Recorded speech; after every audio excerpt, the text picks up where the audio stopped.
Assalamualaikum warahmatullahi wabarakatuh. Hai, perkenalkan nama saya Devina Febiani Fatin dari kelas B, Prodi Bimbingan Konseling Islam.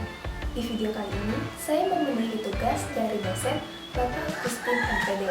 Baiklah, di sini saya akan menyampaikan dua analisis yang berjudul 1. Peran penting bagi masyarakat Indonesia generasi 4.0 terhadap sistem demokrasi masa kini, dan yang kedua, kondisi partai politik dan pemilu pada masa kini dan masa yang akan datang. 1. Peran Pancasila bagi masyarakat Indonesia generasi 4.0 terhadap sistem demokrasi masa kini. Pada generasi milenial, banyak sekali menghadapi tantangan-tantangan di era 4.0 ini. Bukan hanya tantangan dalam negeri, namun tantangan dari luar negeri. Harus dihadapi bangsa Indonesia sendiri, khususnya generasi milenial seperti kita. Harapan yang mereka miliki untuk kemajuan bangsa Indonesia diimplementasikan melalui tindakan yang berdampak positif untuk bangsa Indonesia. Kiprah generasi milenial dalam membumikan Pancasila dimulai dari diri sendiri dan dari hal yang terkecil hingga hal yang terbesar. Dilakukan secara kerjasama serta mengajak orang terdekat untuk melaksanakan nilai-nilai yang terkandung dalam sila Pancasila. Pada zaman reformasi saat ini, pengimplementasian Pancasila sangatlah dibutuhkan oleh masyarakat karena di dalam Pancasila terkandung nilai-nilai hukum bangsa yang sesuai dengan kepribadian bangsa. Selain itu, kini zaman globalisasi begitu cepat menjangkit negara-negara di seluruh dunia termasuk Indonesia.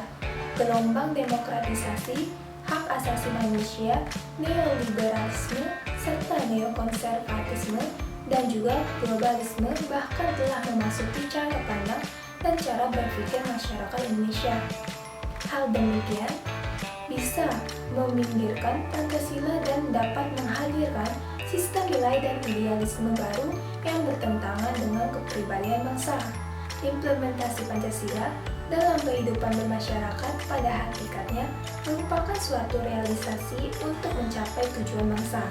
Adapun pengimplementasian tersebut dirinci dalam berbagai macam bidang, antara lain 1. Bidang politik, ekonomi, sosial budaya, pertahanan dan keamanan, serta aspek hak asasi manusia.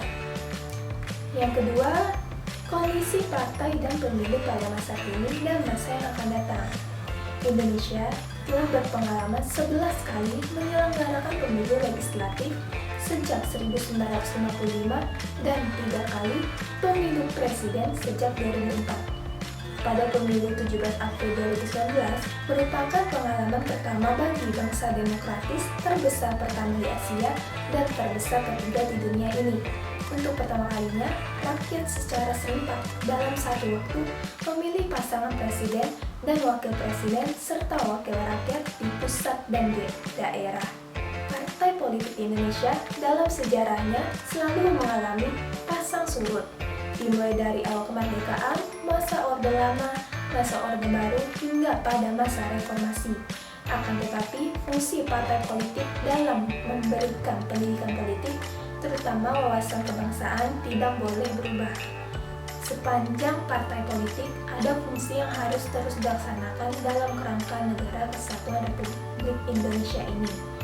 Di era sekarang, partai politik dalam menjalankan fungsinya sebagai sarana pendidikan politik mendapatkan tantangan yang tidak mudah. Maraknya paham radikalisme dan intoleransi di Indonesia memberikan tantangan tersendiri bagi partai politik dan menjalankan fungsi pendidikan politiknya. Baiklah, itu saja yang dapat saya sampaikan. Maaf jika ada kesalahan kata. Terima kasih. Wassalamualaikum warahmatullahi wabarakatuh.